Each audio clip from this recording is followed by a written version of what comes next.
Incendios masivos, asesinatos y caos total. Estas son las formas del cártel de Sinaloa. También es lo que sufrió todo el estado de Sinaloa recientemente cuando el gobierno capturó al hijo de Joaquín Guzmán el Chapo. Pero esta no era la primera vez que las autoridades lo capturaban y no era la primera vez que el cártel de Sinaloa respondía con este nivel de violencia. Sin embargo, el gobierno no tiene intención de publicar ningún vídeo. Esta vez lo enviaron a la prisión más segura de todo México. ¿Dónde está la prisión? ¿Cómo es? ¿Cómo pasa las horas el capo de la droga? Descubrámoslo.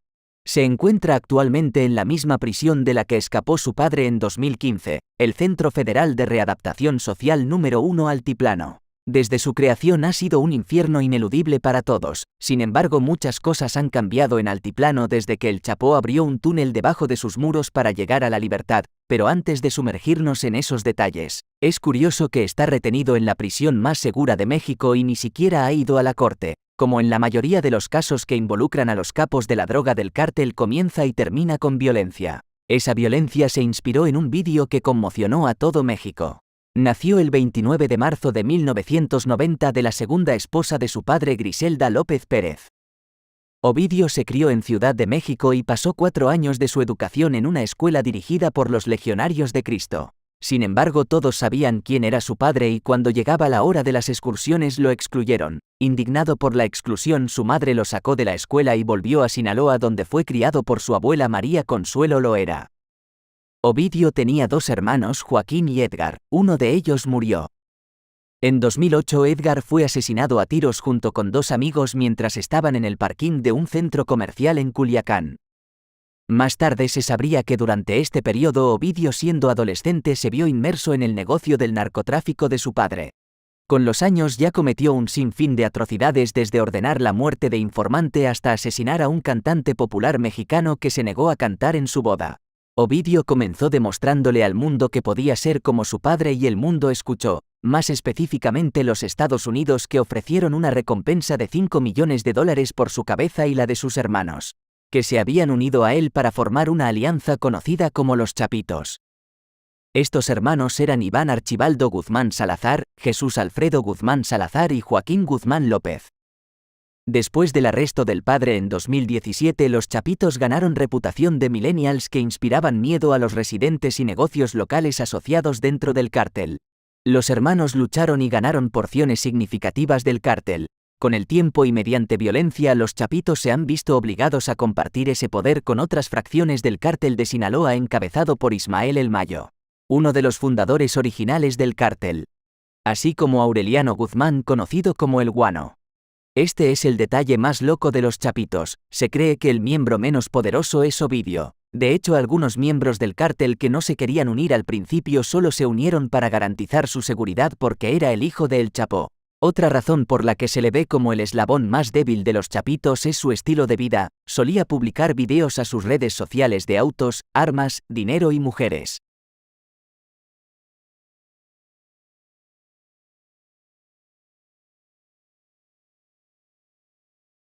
Captura doble de Ovidio. El primer vídeo es cuando lo atrapan, es en 2019. El presidente Andrés Manuel López Obrador había cumplido 1 año de cargo cuando se publicó este vídeo. En él se le ve saliendo rendido cuando las fuerzas especiales lo arrestaban en un decreto presidencial encubierto. Pero Ovidio no se resistió porque cuando el cártel de Sinaloa se enteró de su arresto lanzaron un asalto coordinado a gran escala contra las fuerzas especiales. Estoy bromeando. Quise decir que asaltaron el estado de Sinaloa. Cientos de pistoleros del cártel pusieron sitio en la ciudad de Culiacán, quemando autos y rodeando zonas residenciales de los soldados mexicanos. Finalmente 14 personas fueron asesinadas en un día que se conoce como Jueves Negro. Fue tanto una vergüenza nacional como una tragedia. No mucho después de que el presidente mexicano cediera y ordenara la liberación de Guzmán, uno pensaría que después de un evento como ese el gobierno ordenaría el ataque del ejército contra el cártel, pero estaría equivocado. Pasó 2019, pasó 2020, pasó 2021, pasó 2022 y el 5 de enero de 2023, aproximadamente una semana antes de la visita de Joe Biden a México para conversaciones diplomáticas sobre temas relacionados con el control fronterizo y narcóticos. Repentinamente la presidencia mexicana decidió una vez más arrestar a Ovidio. Muchos creen que fue un regalo al presidente estadounidense. Un helicóptero del ejército mexicano descargó fuego de ametralladora. En la comunidad pesquera rural de Jesús María, a las afueras de la ciudad de Culiacán, donde se cree que Ovidio se escondía y tenían razón, detuvieron al narcotraficante de 32 años en las afueras de la ciudad de Culiacán. Como era de esperar. En el momento en que el cártel de Sinaloa se enteró de la operación, respondieron con gran cantidad de violencia. Es posible que se pregunte por qué el cártel de Sinaloa se molestaría por Ovidio. Ya hemos dicho que era un eslabón débil que atrajo indebidamente la atención a sí mismo. La respuesta es por su familia y la oportunidad de ganar al gobierno otra vez. Los pistoleros abrieron fuego con ametralladoras calibre 50 en el convoy que transportaba a Ovidio, matando a 10 soldados. No pudieron salvar a Ovidio, por lo que volcaron su furia contra los soldados, el gobierno y los civiles. Un coronel del ejército fue emboscado en un tiroteo que dejó a 19 presuntos miembros del cártel muertos. La presidencia respondió enviando más de 3.000 soldados a la ciudad de Culiacán. Cientos de vehículos civiles fueron requisados por los pistoleros de Sinaloa. Muchos de los vehículos robados fueron quemados. Cuando las Fuerzas Armadas descendieron al aeropuerto, abrieron fuego contra aviones de civiles con rifles de francotirador. En otras partes de la ciudad, más de 30 personas murieron en un tiroteo que duró unas 12 horas. Las víctimas fueron 11 soldados, 19 pistoleros del cártel y un niño. La resistencia fue tan intensa que los militares tuvieron que llamar a helicópteros artillados e incluso después de que Ovidio fuera transportado, la violencia continuó y más civiles fueron asesinados. 2 transeúntes resultaron heridos por balas que perforaron su cuerpo y un soldado en la cabeza de un niño que salía de su casa, afortunadamente sobrevivió. Finalmente se envió a Ovidio al altiplano en helicóptero. Los motivos de su detención son por razones obvias. Y nadie puede acceder a su celda, pero gracias a su padre podemos ver un vídeo seguridad de la celda de Guzmán. Antes de que el Chapo empañara su reputación, el altiplano se consideraba impenetrable. Todavía es una fortaleza.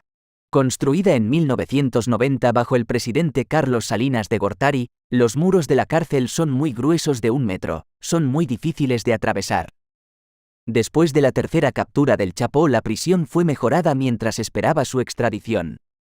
Creo que ese periodo de tiempo es similar a la situación actual de Ovidio. Ovidio será visto por cientos de cámaras las 24 horas del día y por un equipo especial de soldados. La seguridad en la prisión de altiplano es tan estricta que incluso los oficiales de seguridad tienen a otros guardias que los vigilan. Colocaron celdas de acero reforzado. En el suelo se instaló un nuevo sistema de alarma subterráneo, ya que la alarma anterior no sonó cuando el Chapo hizo su audaz escape. Al igual que su padre, Ovidio en los primeros 5 días en el altiplano se dedicaría a moverse entre 7 celdas diferentes, y cuando se le permitiera moverse dentro de la prisión sería esposado y con perros guardianes. También tiene probadores de alimentos para que no se envenene. Recibe el mismo trato que su padre. Ha habido rumores de que Ovidio eventualmente será extraditado a los Estados Unidos. Pero habría que esperar y ver qué ha estado haciendo la actual administración mexicana. Han demostrado que tienen el poder del país, pueden sentir que no necesitan ayuda de Estados Unidos. No sé qué tan cierto es esto. Se enfrentarán a otra prueba cuando comience el juicio. Suscríbete al canal y dale like al vídeo para no perderte ninguno de los siguientes.